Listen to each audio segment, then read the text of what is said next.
Bom, e o primeiro comando da capital se fortalece do outro lado do país com apoio internacional. Um vídeo mostra Sébastien Marcet, um dos traficantes mais procurados do mundo, reunido com lideranças do PCC e fazendo ameaças diretas a rivais e forças policiais, incluindo guerra na fronteira do Brasil. A gravação teria sido feita em Santa Cruz de la Sierra, na Bolívia, onde Marcet mantém sua base de operações. Ele aparece portando um fuzil e cercado de aliados armados diante de bandeiras e símbolos relacionados ao PCC e às rotas do grupo no Paraguai. Estavam presentes criminosos identificados como Patrick Salomão, o Forjado, Pedro Luiz da Silva Soares, o Chacal, Sérgio Luiz de Freitas, o Mijão, que compõem a liderança das ruas do PCC. Marcet, conhecido como El Jugador, é acusado de enviar mais de 16 toneladas de cocaína pura da Bolívia para a Europa, comandar rede milionária de lavagem de dinheiro, corromper instituições e financiar homicídios relacionados ao tráfico. A parceria com o PCC foi consolidada depois de anos de convivência na prisão Libertad, no Uruguai, transformando o cartel uruguaio em braço logístico do PCC na rota Bolívia-Brasil, Paraguai e Europa. Silvio, quero ouvi-lo. Todos têm um apelido, né? Esse é o jogador, El Jugador. E o vídeo é impressionante. Ele ali é o único que não usa máscara, né? Ele mostra ali o rosto e falando aí dessas alianças internacionais e ameaçando, inclusive, as fronteiras com o Brasil. Um dos motivos do apelido do jogador é porque ele comprou um time de futebol na Bolívia. Mas, olha só, cada vez mais parecido, né?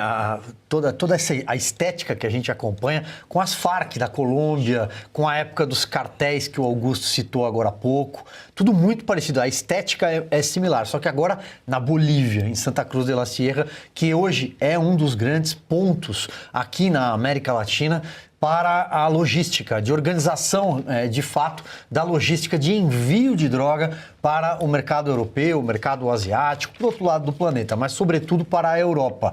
E o escoamento, como foi lembrado pelo Augusto, acontece pelo Brasil, grande parte. O Brasil é um corredor para o escoamento da droga pelos portos. Porto de Santos, outros portos também e até aeroportos. Mas Santos, sabemos, é ali a principal porta. Essa mensagem, esse depoimento, declaração desse rapaz, ela é simbólica, porque mostra a expansão do PCC para fora das nossas fronteiras. E não é domínio territorial. Importante voltar nesse ponto que o Augusto tratava. O PCC é uma máquina de lavar dinheiro, é uma máquina que se obteve ramificações em várias partes. Postos de gasolina em São Paulo, no interior de São Paulo, atua com jogos de azar, atua com aluguel de armas para quem quer praticar. O bandido aluga armas do PCC para fazer assaltos a bancos, tráfico de armas pelo Paraguai e agora essa trinca, né, que você descreve, Paula. É a Bolívia, o Paraguai, o PCC já tem presença no Paraguai e agora uma presença muito forte na Bolívia. Ali naquela imagem estão emissões exatas do PCC, bandeira do PCC. É um recado para dizer, olha, nós estamos juntos aqui, estamos formando um bloco na América Latina. Por que os Estados Unidos, e aí fica a pergunta que é retórica, por que será que o governo americano linha dura de Donald Trump insiste em combater o narcotráfico na Venezuela, na Colômbia e as demais ramificações? Vai chegar no Brasil, vai chegar no Paraguai, vai chegar na Bolívia. Uma das respostas possíveis, na minha opinião, é isso. Porque isso é narcoestado. Isso já é um narcoestado. Isso já é a formação de narcoterroristas. Porque o Brasil, já que falávamos do Congresso Nacional, da inutilidade de uma CPI de senadores nessa hora, por que o Congresso Nacional, se quer trabalhar, não aprova um projeto para transformar as grandes facções criminosas, por exemplo, o Comando Vermelho do Rio e o PCC paulista, mas que já se espraiou para outros estados, em narcoterroristas, classificá-los como terroristas. E aí, desde o follow the money até a eliminação física desses bandidos. Isso só poderia acontecer por meio dessa classificação, porque aí torna-se um problema internacional. Pois é, Piotr, a gente acompanha ali no vídeo, né, a ousadia desse criminoso traficante, inclusive debochando, né, das forças ali em relação à localização. Hoje eu posso estar no Paraguai, amanhã na Bolívia, eu não ligo para ninguém. e é melhor que seja meu amigo, porque se for inimigo a gente declara guerra, né? O deboche é só a forma, mas ele fez uma declaração de guerra. Eu concordo com vocês, é uma declaração de guerra. Ele está dizendo, eu posso fazer o que eu quiser, e ele diz certamente, ele cita, né, as referências ao PCC e, claro, ao Brasil. A questão, o Silvio mencionou há pouco, né? O Brasil não tem condições de combater isso, porque, primeiro, não tem uma política nacional para combater o narcotráfico. Essa é a primeira questão. O governo brasileiro não sabe, não quer, não tem a intenção e, em alguns momentos, acha que até o narcotraficante é uma vítima da sociedade. Estou falando do governo Lula, não dos governadores de direita, não desses governadores. Estou falando do Rio de Janeiro, de São Paulo. A gente viu a operação contra o PCC aqui no Porto, aqui na região do Guarujá, na Baixada Santista, por parte do governo do Estado de São Paulo. Agora essa operação do Cláudio Castro no Rio de Janeiro. As demonstrações de combate ao crime vêm de governadores de direita. Em algum momento alguém vai falar assim, o Brasil está polarizado. Nessa questão do crime, a direita quer combater, a esquerda não quer. Porque quais são as ações do governo federal? Neste caso, se a gente vai imaginar que isso vá adiante, que esse narcotraficante leve adiante essa questão de declarar guerra. Quais são as condições que o Brasil tem hoje? Está preparado para enfrentar essa situação? Não, em algum momento vai ter que ceder e pedir ajuda a quem faz isso já há muito tempo. E aí nós estamos falando das forças americanas, que já fizeram isso na Colômbia, estão fazendo agora em relação à Venezuela, porque hoje você não tem esse equipamento, você não tem essa inteligência. Tá? As Forças Armadas brasileiras estão sendo impedidas pelo governo Lula de sequer emprestar, como mencionou Augusto aqui, os blindados que são por lagarta, ou seja, não são rodas convencionais, que poderiam ultrapassar essas barricadas. Barricada feita de ônibus, de tijolo, não sei do que, essas coisas todas ali, dentro da cidade do Rio de Janeiro. Quais são exatamente as informações de inteligência que tem, por exemplo, as forças militares brasileiras ou a Polícia Federal em relação a essa área de fronteira? Se tem, estão sendo incompetentes, estão sendo incapazes de conter a entrada de tráfico de armas, estão sendo incapazes de entrar, de bloquear a entrada de drogas. Porque, se essas coisas estão chegando no Porto de Santos e aí cabe na ponta a Polícia de São Paulo combater, é porque a Polícia Federal não fez o trabalho dela das fronteiras. Está muito simples. E se por acaso a Polícia Federal não tem efetivo e precisasse, por exemplo, também das Forças Armadas, porque uma das obrigações das Forças Armadas é exatamente proteger o solo nacional, ou seja, a soberania nacional, e isso é uma invasão de soberania, também não fizeram essa parceria. Bom, então o governo federal não tem plano nenhum. É simples, porque se na ponta está estourando o crime organizado e tem arma de tudo quanto é lugar do mundo, a droga que o Brasil não produz, o Brasil não produz cocaína, essa cocaína entra pelas fronteiras brasileiras, que deveriam ser vigiadas pela Polícia Federal. Então está certo, é muito claro. É preciso comparar. A direita está combatendo o crime pelos governadores do Estado, só que combate na ponta, porque não tem acesso, obviamente, às fronteiras. E a esquerda, que é representada pelo governo federal, está fazendo o quê? De que lado está o governo federal, o governo Lula nessa questão? E está fazendo o quê, literalmente?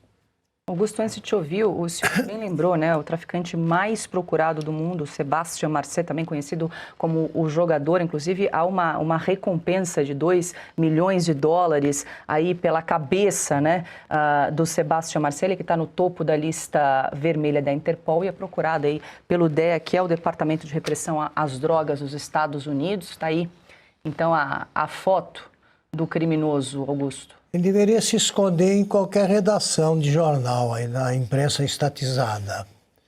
Por exemplo, eu no sábado li um editorial, a edição digital, a versão digital do Estadão, que era até um editorial sensato, reconhecendo que o Brasil trata como meninos que sofreram muito na infância, vítimas da sociedade, e aí se filiam a uma organização criminosa. O Estadão estava demolindo isso no editorial. Você tem os assassinos da verdade agindo na redação. São repórteres, conheço bem essa turma aí. Você tem que vigiar o sujeito que mata a verdade no nascedouro e não chega a alguém, por exemplo, que pensa diferente e precisa escrever um editorial. Exemplo, o Tarcísio é um governador que evidentemente faz o possível para combater organizações criminosas, né? E é criticado por isso, pela turma da bandidolatria, que está em todas as redações da imprensa que faz parte do consórcio. Não precisam da ordem do patrão, não. Eles sabem fazer isso. Então, veja só. Saiu a notícia de que em São Paulo, que vai deixando de ser uma cidade de figurar entre as mais violentas do Brasil, já não figura desde o começo do governo. Aqui. É uma das mais seguras. Eles conseguiram a seguinte informação, divulgada pela Secretaria de Segurança Pública. Como eles acham que o Derrite pode ser candidato a algum cargo, senador, tá, e eles não gostam do Derrite, que é o secretário, e tem pavor da candidatura do governador à presidência da República, vou resumir aqui. A Secretaria divulgou que, segundo os dados de setembro, houve em São Paulo o seguinte: estupros, queda de 2% em setembro. Homicídios, queda de 22%. Latrocínios, queda de 40%. Roubos, queda de 10%. E furtos, alta de 3%. Furto é o roubo aí sem violência. Você pega uma coisa que não é tua sem violência. Se eu tiver de sofrer for vítima de algum criminoso, eu quero que faça isso comigo. Rouba. Porque você não corre risco nenhum. Título. Furtos crescem 9%, e não 3%, na cidade de São Paulo em setembro. Ponto. Estadão. E tem um cara aqui espancando o editorial do próprio jornal. Vamos parar com isso e tal. Esse aqui gosta tanto, o cara que escreveu isso, não assinou, gosta tanto de bandido que quanto mais grave o crime, maior é a paixão. E ele retirou do título os ladrões, os latrocidas, que é o roubo seguido de morte, os homicidas e os estupradores. É isso aqui. Então, o sujeito lê isso aqui e fala, eu não vou para São Paulo. Aí vai para o Rio, não pode. Cai na mão da Polícia Civil ou da Polícia Militar, que andam matando os meninos do morro. Então, a imprensa também é formada por gente que não esperou nunca ônibus à noite e que acha que bandido bom é bandido no poder. É o caso do Lula.